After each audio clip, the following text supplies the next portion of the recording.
Bien-aimés dans le Seigneur, Shalom. Le thème du dévotionnel de ce jour est intitulé « Nous sommes dans les derniers jours ». Texte de base. Joël chapitre 2 versets 28 à 29. Actes chapitre 2 versets 16 à 18. Éphésiens 4 versets 9 à 11. Joël chapitre 2 verset 28 nous dit ceci. Après cela, je répandrai mon esprit sur toute chair. Vos fils et vos filles prophétiseront. Vos vieillards auront des songes et vos jeunes gens des visions. La Bible affirme clairement que nous sommes entrés dans les derniers jours. Selon Joël chapitre 2 verset 28, confirmé par Pierre dans Actes chapitre 2, le jour de la Pentecôte, Dieu a répandu son esprit sur toute chair. Dans cette dispensation, ce ne sont plus quelques prophètes isolés qui prophétisent. Ce sont tous les croyants. La prophétie n'est plus l'apanage d'une élite spirituelle, mais l'expression normale de la vie de l'esprit en chaque enfant de Dieu. Dans l'Ancien Testament, les prophètes étaient appelés voyants.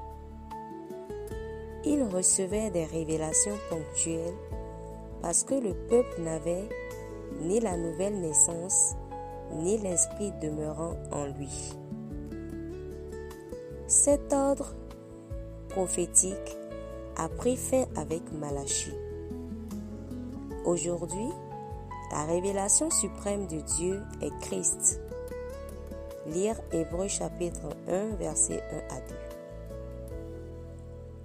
2. Nous ne sommes plus conduits par des visions extérieures, mais par une révélation intérieure. Le ministère prophétique du Nouveau Testament est radicalement différent.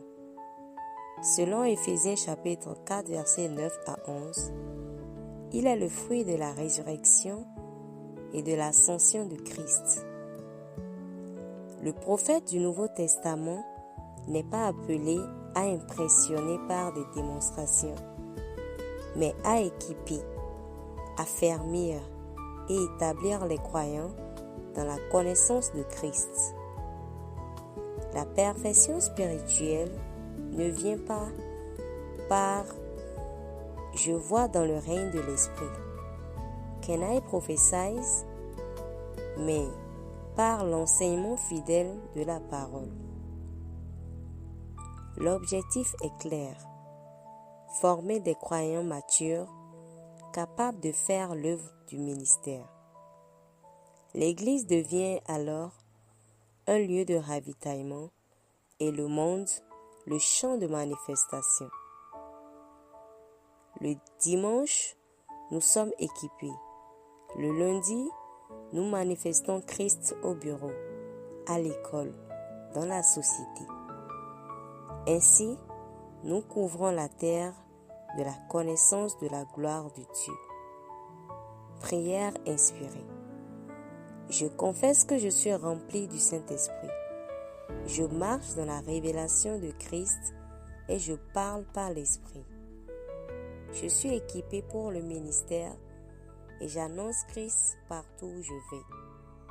La terre est remplie de la gloire de Dieu à travers ma vie.